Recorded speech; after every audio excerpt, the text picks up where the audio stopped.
আল্লাহ সুবহানাহু ওয়া তাআলা তিনি আমাদের সকলকে বিভিন্ন ধরনের নিয়ামত দিয়েছেন। সেই নিয়ামতের শুকরিয়া আদায় করে আমরা শেষ করতে পারবো না।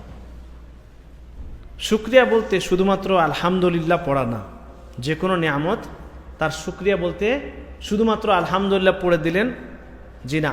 প্রথমত যে সমস্ত নিয়ামত আমরা পেয়েছি সেগুলোর শুকরিয়া আদায় মানে আল্লাহ তাআলার প্রশংসা করবই। আর প্রশংসা বলতে প্রকৃত অর্থ হচ্ছে যে আল্লাহ তাআলার কথা মোতাবেক জীবনযাপন করা, তবেই প্রকৃতপক্ষে এটা প্রশংসা করা হলো বা কৃতজ্ঞতা জ্ঞাপন করা হলো। দ্বিতীয় হচ্ছে যে সমস্ত নিয়ামত আমরা পেয়েছি সে সমস্ত নিয়ামতের সঠিক ব্যবহার করব সঠিক সময়ে। যদি আপনি কোনো নিয়ামত পেয়েছেন, আল্লাহ সুবহানাহু ওয়া তাআলা আপনাকে দিয়েছেন, সেই নিয়ামত যদি সময় মতো সঠিক ব্যবহার না করেন তাহলে কিন্তু আপনি ক্ষতিগ্রস্ত হবেন। যেরকম আল্লাহ রাসূল সাল্লাল্লাহু আলাইহি ওয়াসাল্লাম বলেন, নি'মাতানি মাগবুনুন ফীহিমা কাসীরুম মিনান নাস আস-সিহহাতু ওয়াল ফারাগ। দুটি এমন নিয়ামত রয়েছে যে নিয়ামত অধিকাংশ মানুষের কাছে রয়েছে, অধিকাংশ মানুষ পেয়েছে, কিন্তু অধিকাংশ মানুষই আবার ক্ষতিগ্রস্ত।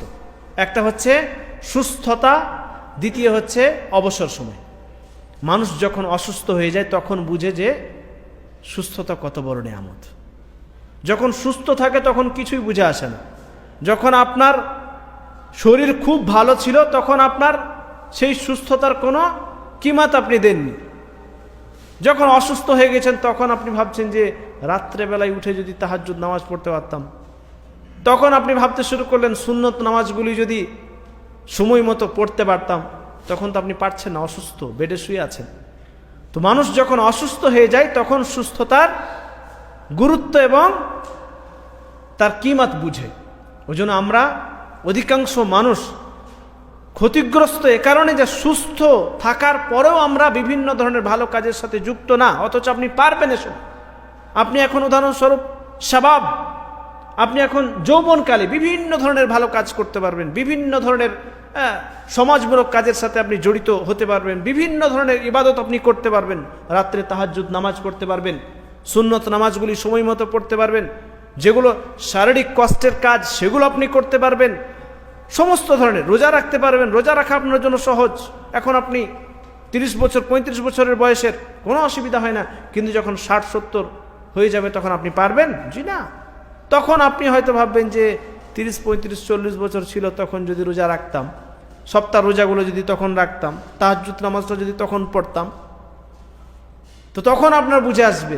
ওই জন্যই অধিকাংশ মানুষ ক্ষতিগ্রস্ত যে সুস্থ থাকার পরও সুস্থতার কিমাত বুঝেনি এবং এটার সঠিক মূল্যায়ন করেন। দ্বিতীয় হচ্ছে অবসর সময়, ফ্রি সময়। যখন আপনি ব্যস্ত হয়ে যান, বিজি হয়ে যান, তখন মনে হয় যে এই কাজটা তো ফ্রি সময়ে করা যেত। যখন আমি ফ্রি ছিলাম, অবসর সময় পেয়েছিলাম, তখন তো আমরা সে কাজটি করতে পারতাম। কিন্তু আপনি যখন ব্যস্ত হয়ে যান, বিজি হয়ে যান, কোনো কাজে খুব ব্যস্ত হয়ে গেছেন, বা যেই সপ্তাহে আপনার খুব কাজ, সে সময় আপনার হয়তো মনে আসছে যে গত সপ্তাহে যদি কাজটা করতাম তাহলে ভালো হতো। তো অবসর সময়টা কাজে লাগাতে হবে। তো এই দুটি নিয়ামত অধিকাংশ মানুষ পেয়েছে কিন্তু ক্ষতিগ্রস্ত, কারণ সঠিক ব্যবহার করে না। এজন্য নিয়ামতের দুটি দিক।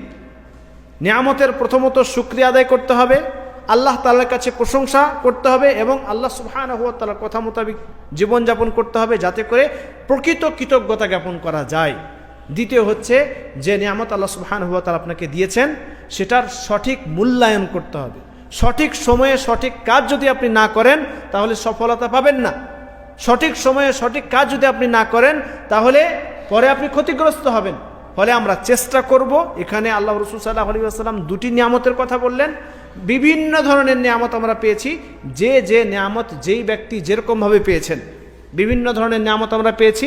যে নিয়ামত যেই ব্যক্তি পেয়েছেন সেই নিয়ামতের শুকরিয়া আদায় করুন, সাথে সাথে সেই নিয়ামতের সঠিক ব্যবহার করুন। উদাহরণস্বরূপ আপনার চোখ, কান, এগুলো অনেক বড় নিয়ামত। এরকম তো না যে এই চোখ দ্বারাই আপনি কোনো গুনাহ করছেন, এরকম তো না যে আপনি কান দিয়ে কানের সঠিক ব্যবহার করছেন না, কান দিয়ে গান শুনছেন, আপনি বিভিন্ন খারাপ কাজ শুনছেন, বিভিন্ন খারাপ অশ্লীল কথা শুনছেন। তো এগুলো হচ্ছে কানের সঠিক ব্যবহার না, নিয়ামতের সঠিক ব্যবহার না। তো আল্লাহ সুবহানাহু ওয়া তাআলা আপনাকে যে নিয়ামত দিয়েছেন সেই নিয়ামতের শুকরিয়া আদায় করেন, আলহামদুলিল্লাহ পড়েন, আল্লাহ তাআলার প্রকৃতপক্ষে কৃতজ্ঞতা জ্ঞাপন করেন, সাথে সাথে সেই নিয়ামতের সঠিক ব্যবহার করেন, তবেই আপনি সফল হবেন, নচেত আপনি ক্ষতিগ্রস্ত।